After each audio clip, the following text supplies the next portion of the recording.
কন্যাকে আমি কেমন করে বাঁচাবো? মায়ের দুধ ছাড়া মেয়েটাকে আমি কি করে বাঁচাবো? তুমি বলে দাও।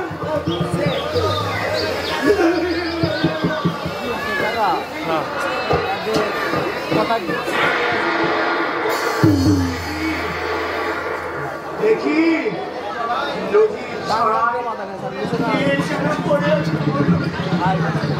হয়তো নদীর জলে ভাসতে ভাসতে সব খাবার ভালো ক্লিয়ার দিচ্ছে না বাকি অনেক ঘুরাই কেন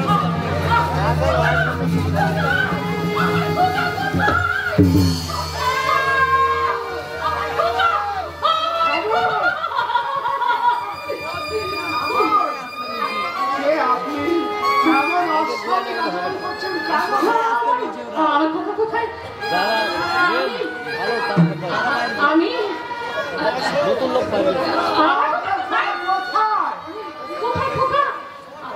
আমার খোকা হারিয়ে গেছে বাবু, হারিয়ে গেছে।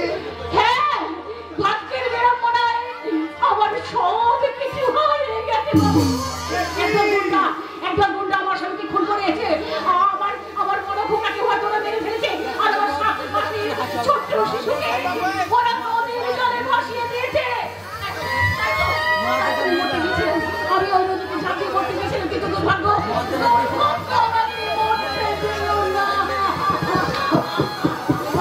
ঈশ্বর যে করতে চেয়েছিল তাকে তুই কত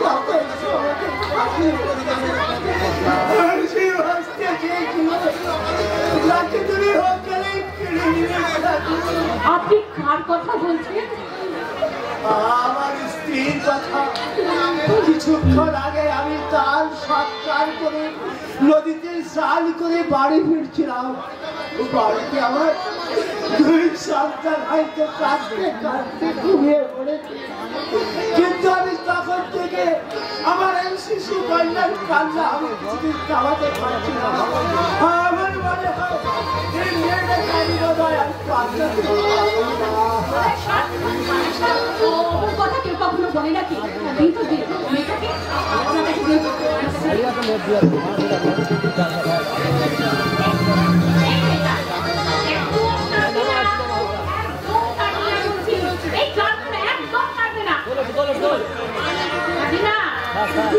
মানে তো কি হয়েছে?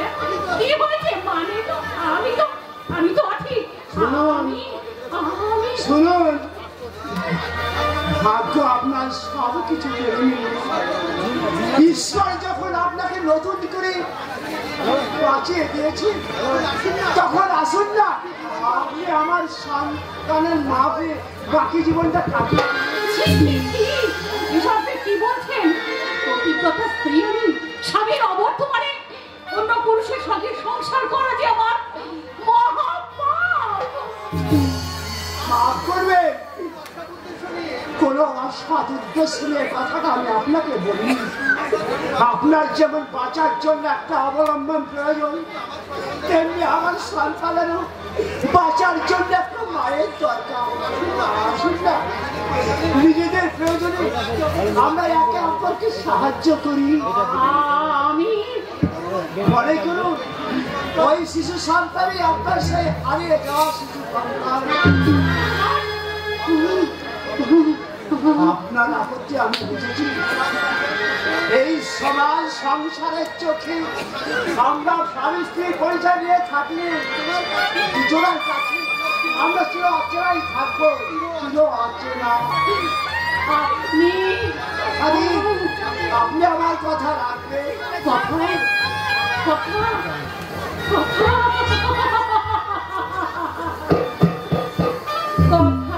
আমি দিলাম যে কথা আমি দিলাম, কথা আমি দিলাম, কথা আমি সুখে দুঃখে সাথী হব, এই শপথ নিলাম। কথা আমি দিলাম, কথা আমি দিলাম, কথা আমি দিলাম, কথা আমি